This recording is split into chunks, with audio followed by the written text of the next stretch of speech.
Olá, bem-vindos à Dieta do Cordeiro. Mais um dia, mais um capítulo, mais um vídeo. Hoje é dia 7 de abril, dia que eu estou postando esse vídeo, mas esses vídeos começaram em 27 de fevereiro, dia do livro didático. Então, embora estejamos no capítulo 38, com os dois vídeos iniciais de abertura, de apresentação, que eu faço muita questão que todos assistam, porque ele dá um panorama geral, uma explicação ampliada do que é esse propósito, né? Os links estão na descrição dos vídeos. Hoje, na verdade, é o vídeo número 40, né? Então, já gravamos aí 40 vídeos, contando com esses 38 capítulos de hoje, mais os dois vídeos iniciais, e pretendo, conforme o meu cronograma, fazer ainda dois vídeos de conclusão, então, gerando ao todo 264 vídeos que vão ficar aqui gravados no canal, como também um audiobook do meu livro, Cordeiro Marinado em Porções, e faço questão que você se alimente aí diariamente, ou então, se preferir por semana, você ouvir os 7 de uma vez, são vídeos curtos, né? De 9, não passa de 15 minutos, talvez 10, 12. Então, seja aí bem-vindo. Como eu falei, o livro é dividido em 5 partes. Estamos na primeira parte. Cada parte tem 52 capítulos. E essa parte, o que Jesus fez, que aborda, abrange mais os sinais, as ações, as atitudes de Jesus, o que ele fez e o que outras pessoas também fizeram, foi escrita em 2018, né? Cada parte foi escrita num ano, né? E cada parte foi escrita e compartilhada por semana, num sábado em especial. Então, o capítulo de hoje, estou dando essa explicação também, porque o capítulo de hoje, lá em 2018, lá por semana, foi escrito em setembro.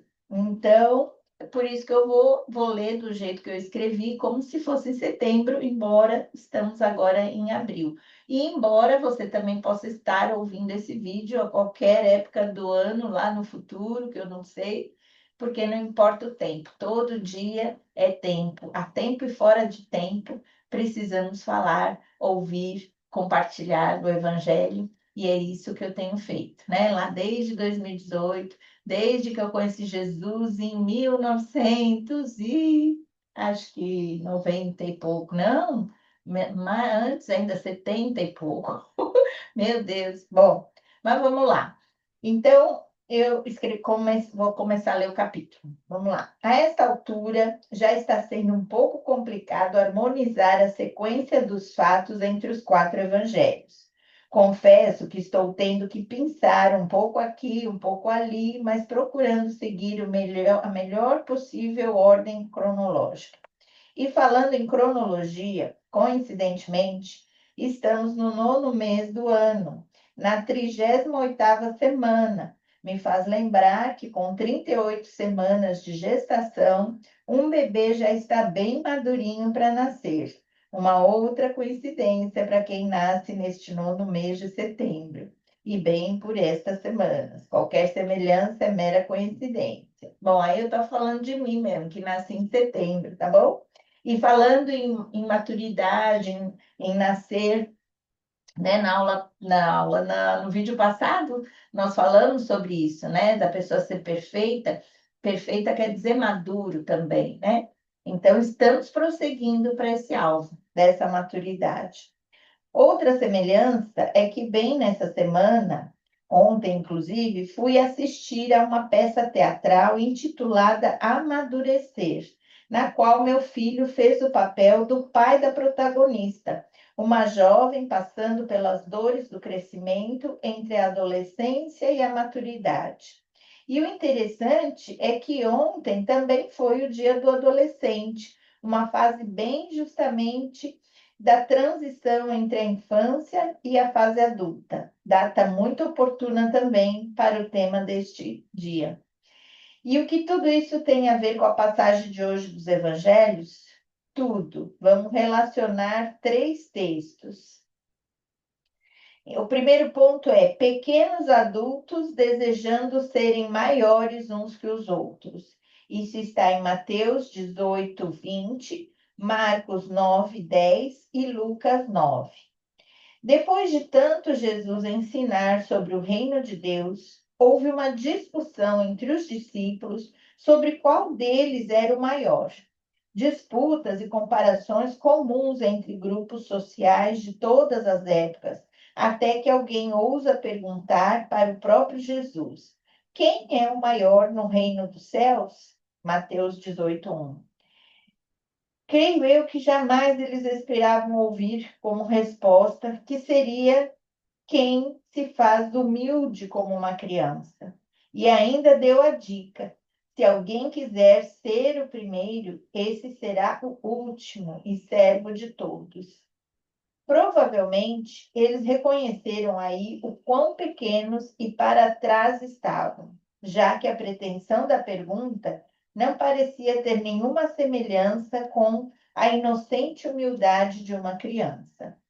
Além disso, nesta ocasião, Jesus dá a eles uma demonstração da importância e valor que as crianças tinham para o reino ao declarar que quem recebe uma dessas crianças em meu nome está me recebendo. Mas se alguém fizer tropeçar um desses pequeninos que creem em mim, melhor lhe seria afogar nas profundezas do mar. Versículos 5, 6. Vamos para o segundo ponto. Agora é crianças pequeninas sendo maiores que muitos adultos. Mateus 19, Marcos 10 e Lucas 18. Contudo, de nada adiantou a resposta e a recomendação, pois no capítulo seguinte, enquanto alguns traziam crianças para Jesus as receber com um toque de bênção, seus discípulos as faziam tropeçar, repreendendo-as. Até que Jesus, chamando-as para si e tomando-as nos braços, respondeu indignado para seus discípulos: Deixai vir a mim as crianças e não as impeçam, pois o reino de Deus pertence aos que são semelhantes a elas. Lucas 18, 16. Não teria muito espaço aqui para relacionar os muitos aspectos em que deveríamos ser mais semelhantes aos pequeninos. Mas recordando o que compartilhei ontem sobre finanças, um dos aspectos bem seria este: a de total dependência do pai, para que tanto as necessidades fossem supridas quanto as demais coisas acrescentadas. Até porque esta passagem está bem entre muitas parábolas e situações relacionadas com mordomia financeira e riquezas ilícitas que talvez ainda voltemos a abordar adiante. Mas outro aspecto, até mesmo mencionado por Jesus, seria a humildade e simplicidade dos pequeninos, e que irá se evidenciar já de novo no próximo capítulo, e uma atrás da outra. E parece que esses discípulos não aprendem, mas estavam aprendendo, né? Então, no primeiro ponto, a gente viu adultos desejando serem maiores uns que os outros, mas isso mostrava a pequenez deles, né? E aqui nós vemos as crianças pequeninas, que Jesus considerou maiores que muitos adultos. Agora, no terceiro ponto, o título é: Se queremos ser grandes, importantes e primeiros, o mais importante é primeiro ter a grandeza de diminuir. Uau, essa frase, hein? Muito, até escrevi aqui, bela frase. Foi o inspirador Espírito Santo que acabou de construí-la no meu pensamento. Veio do alto, por isso tão profundo. Vou repetir então.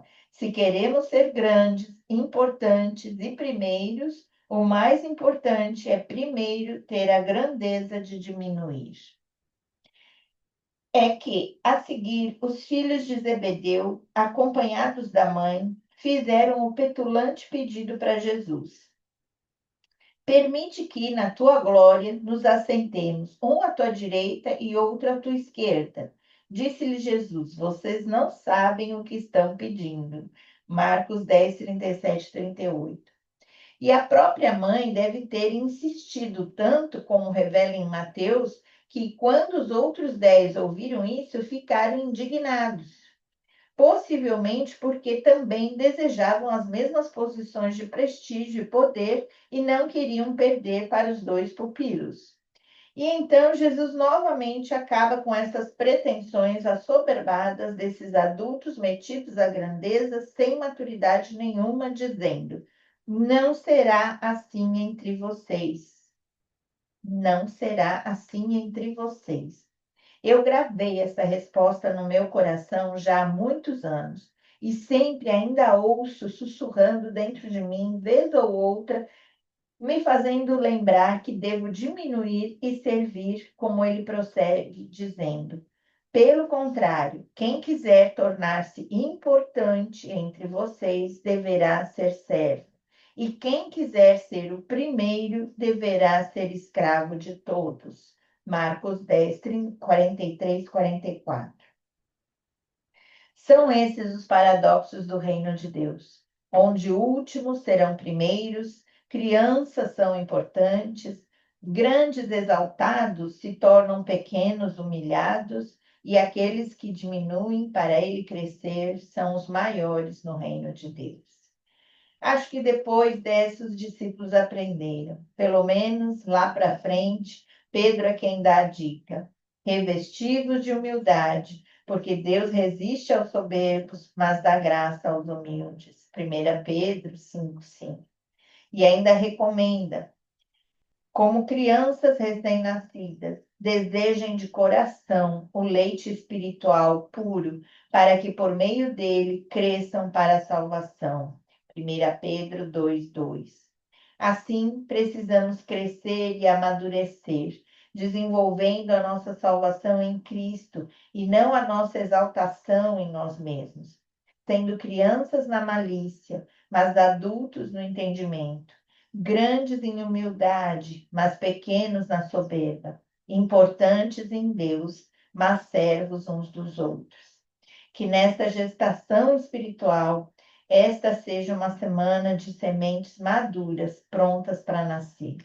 Amém? Tenho lançado essas sementes aqui diariamente, visando sim esse crescimento. Quem não se alimenta não cresce, né? Quem não se exercita também não desenvolve. Então, receba esse alimento como uma semente, deixe germinar, vai regando, vai guardando, vai meditando e vai praticando, exercitando isso que temos aprendido hoje, essa humildade, essa simplicidade, né? E amanhã teremos mais um capítulo. Quero estar aqui com você. Vamos prosseguindo nessa dieta. Amém? Deus abençoe. Até amanhã, se Deus quiser.